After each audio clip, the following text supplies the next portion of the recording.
as I said, we are going to do a Weapons of War show. So, we're going to do this show as an audience participation show, which means you, the audience, participate with us, the show. So to start off, a warm-up question. How fare you today? That guy's in it. We're peeking over here, but over here is kind of a bit of... Right.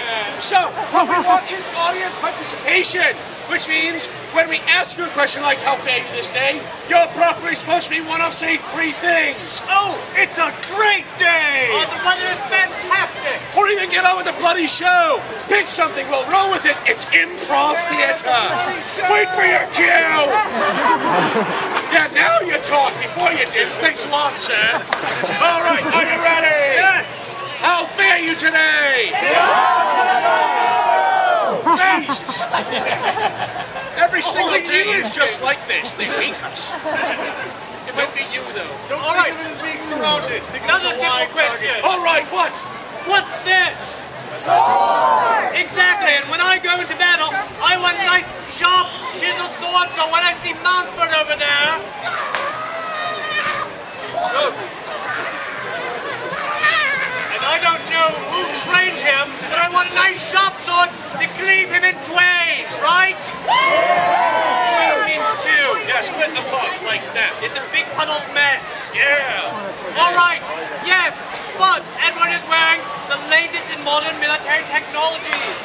That's right, he is wearing...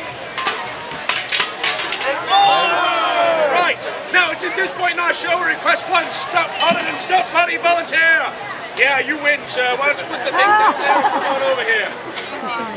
What's your name? What? Aaron, everyone, a round of accolades.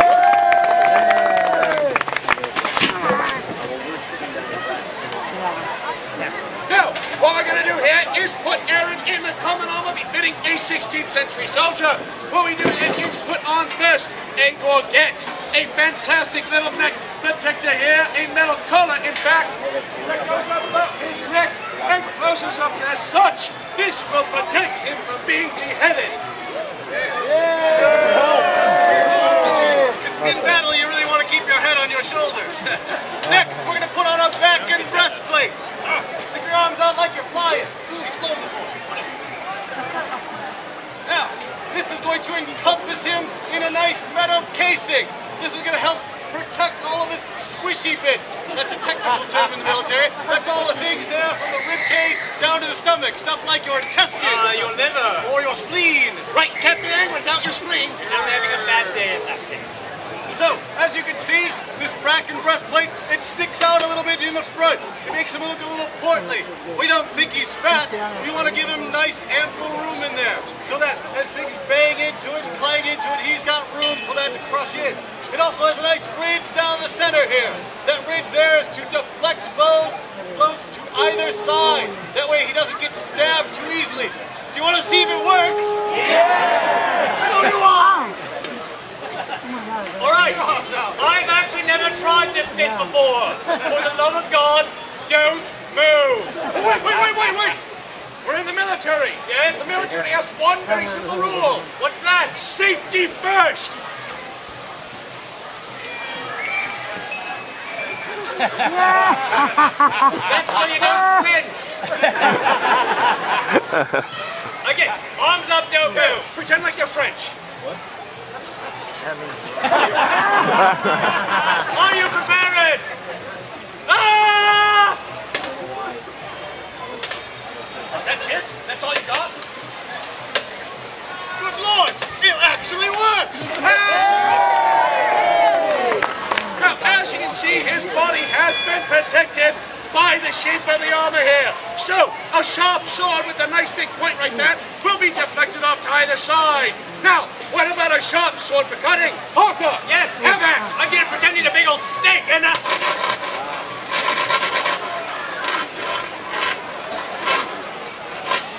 How are you doing? Oh my God, are you all right?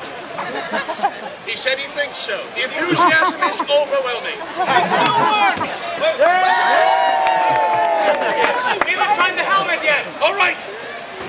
Stand right there. Don't move. Right, so the helmet's got a nice range of pointing it as well. So, if somebody was come running up behind him and trying to smack him up on the head,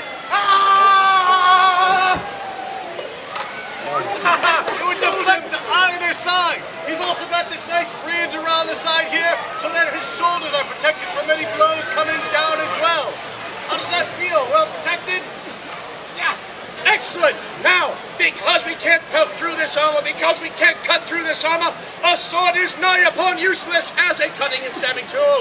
Luckily, it has a third function. Parker, Yes? that sword has now become a very thin-bladed club. Ooh, I know what to do with clubs. You whack 'em, and you whack 'em. You whack 'em and you whack 'em and you whack 'em. You get a bit of a beat going. And you remember the time you went to the Renaissance Fair and you wanted a sword. Daddy said, no, you can't have a sword. So your bigger brother gets a sword. And you go, Daddy, I want a sword, please. I'm very sorry about that. We didn't realize it was going to bring up some childhood trauma. Now, okay. Use a mace! All right, fantastic. We don't care Yes, about that. Just as long as you're not picking up fluids, all right, that big guy. All right, so, Aaron, right? Brilliant, I remembered. All right, Aaron, we are protected from things like swords. Now, that doesn't work for us, though, because unfortunately for Aaron here, our job killed him. So, what do you got? I've got 4 weapons. pretty much If all all he's I'm got. gonna do is bash into the armor, I've got better things for that.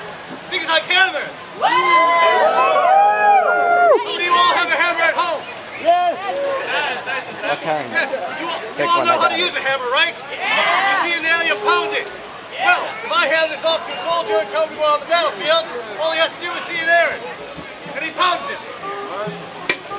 And he keeps pounding him until it dents in that armor. And then I've got a nice flat spot there, so weapons can pierce in a little better. And that's why I have this nice spike on the back. This is a Bodkin-style spike. It might be different from your hammers at home with the little claws. But what this is to do is then spike into the armor and pierce into that. And it deflects the armor inward. And it starts scratching and itching and cutting up all those little squishy bits. And he starts having what we like to call a bad day.